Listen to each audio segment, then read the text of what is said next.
dalam kitab Asbabun Nuzul menyatakan bahwa ada riwayat ketika Rasulullah SAW datang ke Madinah, beliau mendapati masyarakat suka minum khamr, suka minum arak, dan mereka makan hasil judi. Maka mereka bertanya kepada Rasulullah tentang hal itu. Jadi para penduduk Madinah bertanya tentang masalah khamr, maka turunlah ayat ini, ayat surat Al-Baqarah ayat 219. Kemudian mereka berkata, tidak diharamkan kepada kita. Nah, nggak haram, berarti boleh minum khamr, boleh minum whisky, boleh minum khamr ya, arak dan seterusnya. Pada saat itu, maka pada saat itu penduduk Madinah terus minum khamr. Nah, di sini mulai mengarah kepada yang memabukkan. Bahwa yang memabukkan itu ada manfaatnya kalau diminum, ya. Tetapi kerugiannya lebih besar.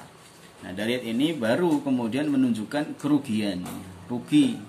Nah, kemudian ayat yang ketiga, ya ayyuhalladzina amanu. Setelah itu baru muncul, wahai orang-orang beriman, la taqrabus shalah.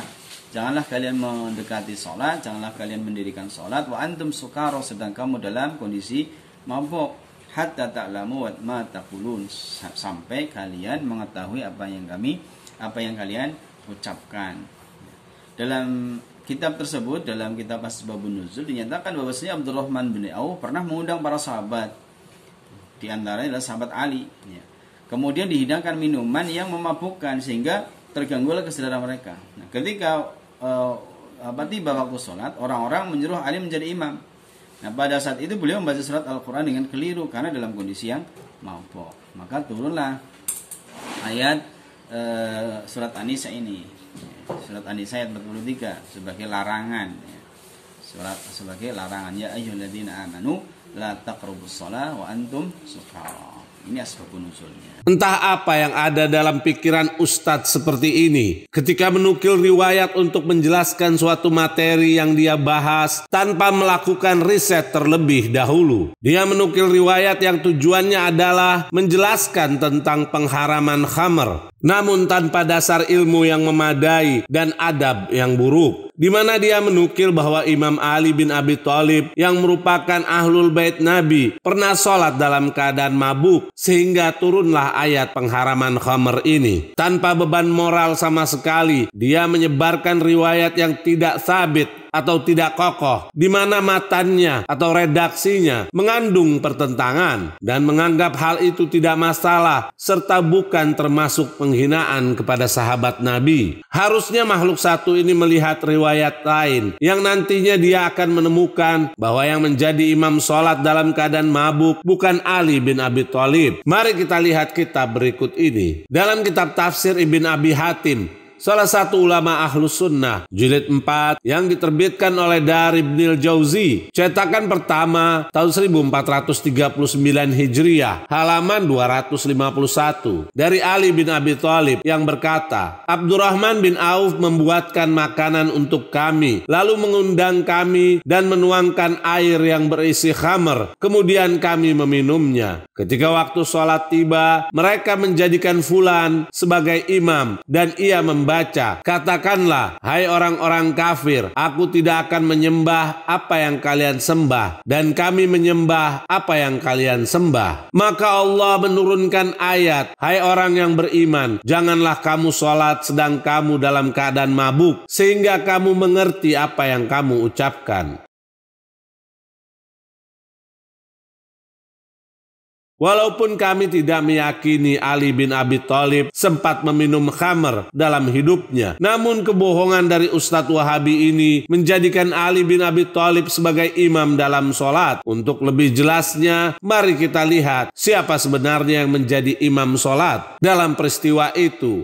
Dalam kitab tafsir At-Tabari, salah satu ulama Ahlus Sunnah, jilid 7, cetakan pertama tahun 2003, halaman 45 sampai 46. Dari Abu Abdurrahman, dari Ali, bahwa ia, Abdurrahman dan seorang laki-laki meminum khamr. Kemudian Abdurrahman memimpin mereka sholat. Kami tegaskan, Abdurrahman menjadi imam sholat dan membaca Qul ya ayyuhal kafirun. Dan ia pun salah dalam membacanya. Maka turunlah ayat, janganlah kamu sholat sedangkan kamu dalam keadaan mabuk.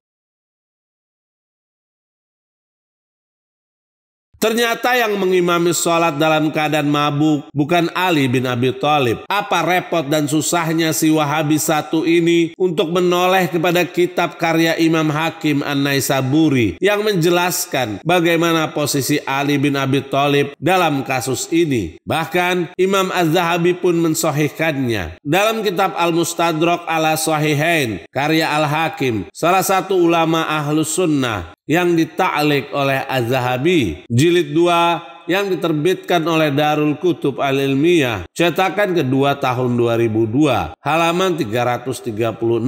Al-Hakim berkata, dalam hadis ini terdapat banyak manfaat dan sesungguhnya kaum Khawarij menisbatkan keadaan mabuk, juga pembacaan surat Al-Kafirun yang salah ini kepada Amirul Mukminin Ali bin Abi Thalib, bukan kepada selainnya. Dan Allah telah membebaskan beliau dari tuduhan tersebut karena beliau, yaitu Imam Ali, yang meriwayatkan kejadian ini.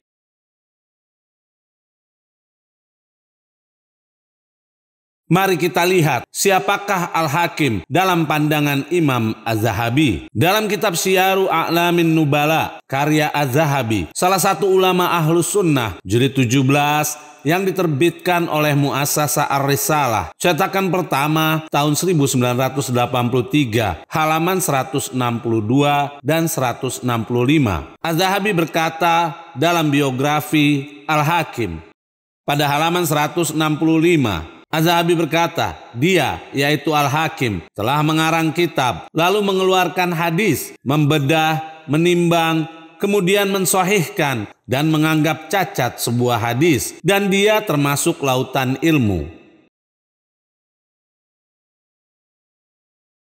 Jika Anda, wahai Ustadz, adalah pengikut Ibn Taimiyah, maka lebih pantas bagi Anda untuk membawakan riwayat yang dinukil dalam kitab Tafsir At-Tabari. Karena menurut Ibn Taimiyah, tafsir ini adalah paling sahihnya tafsir yang ada di tangan manusia. Mengapa Anda tidak membawakan riwayat bahwa Abdurrahman bin Auf lah yang mengimami sholat dan keliru membaca ayat? Tentunya kemungkinan besar Anda tidak mengetahui tentang riwayat ini. Atau jangan-jangan Ustadz ini adalah Khawarij zaman ini yang berusaha menisbatkan hal tersebut pada Ali bin Abi Thalib, sebagaimana yang dipaparkan oleh Al-Hakim An-Naisaburi. Pesan kami kepada para Ustadz Wahabi, jangan hanya menukil dari kitab dan membacakannya saja tanpa memahami apa yang diucapkannya.